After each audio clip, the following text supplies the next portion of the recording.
Hello everyone, my name is Taichung, and today I will be presenting the problem H, shuffling cards with problem solver 68. The statement of the problem is the following. For a string S with size 2 to the k, let's say index from 0, we define the following two functions. Riffling the string returns the first character, the half character, the second and half plus 1, third and half plus 2, and so on until the half minus 1 and the last character. While cutting the string with like a parameter z returns the string basically rotated by d cyclically. And you're given the string s of this size, where k is at most 18 and a number t.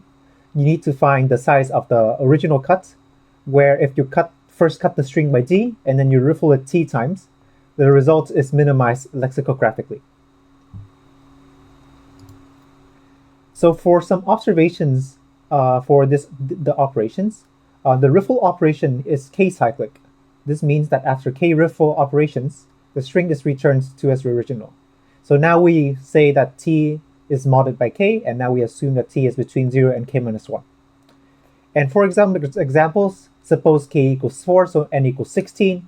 So let's see the indices of the characters for riffling t times, where t is from 0 to 3. So here are the indices. You can sort of see that like for t equals 0, the string is as original. For t equals 1, the string is exactly as I described to you with the riffle operation. But where t equals 3, it looks like we have a block of arithmetic progression of length of jump 2 here, another block of arithmetic progression of jump 2.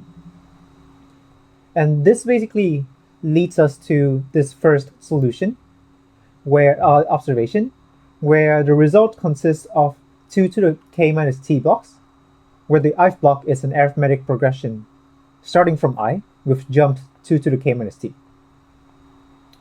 And basically cutting by d just simply adds d to the indices above cyclically. So how do we solve this? One observation here is that when t is big, the riffled strings have few blocks because the number of blocks is just 2 to the k minus t. And each of those blocks is a long arithmetic progression of a fixed jump. So if we can compare the lexicographic order of each block, we can then compare the lexicographic order of two cut strings in time, number of blocks times the time to compare two blocks. And the main idea here is that we can build a suffix array on some string where every possible block is a substring, where again, like a block here is a long arithmetic progression of fixed jump. And it turns out that such a string p of size 2n that contains every possible arithmetic progression of jump 2 to the k minus t as a substring can be constructed. And so running suffix array on it takes time on, and now we can compare two different blocks of time o1. So then comparing two different cuts can be done in time o number of blocks, which is o2 to the k minus t, and when t is larger than, say, k over 2, this comparison is square root n indeed. And therefore the problem is solved in time on square root n by iterating all over all possible cuts and just comparing them together. When t is small, what do we do? Too many blocks. So let's look at the example again for t equals 1. So we have like this string that is riffled one time. And let's observe that there are these, instead of these blocks, there are these, let's quote unquote like blocks. Let's say the reds are like just the first index of every block, and the blues are the first index of the second index of every block. And note that they form this sort of like pattern here, where the reds just goes from index 0 to index 7. The blues just goes from index 8 to index 15. So basically there's a different kind of block here, which takes the same index across different original blocks that we considered, and where each of these blocks is just a consecutive substring of S. And if we can compare these blocks, can we compare the original strings? The claim is that if we can compute the longest common prefix of these blocks, we can compute the longest common prefix of the original strings. in the times O number of like the size of these blocks, the number of these blocks, sorry. And basically these blocks are just cyclic substrings of S. And the length of these blocks is 2 to the k minus t.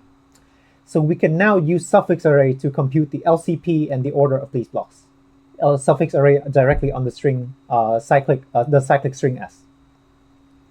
So now we can compute the LCP and also the order of any two like cuts in time O number of blocks, which is O2 to the t, which is square root n if t is less than a over 2. And so this case is also solved in time O n square root n.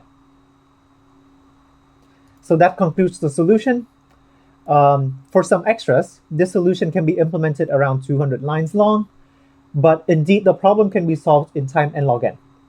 So the main idea here is to directly build the suffix array or the sorted array of the cuts, like sorted by lexicographic order, using the binary jumping algorithm that is used for like the normal suffix array computation.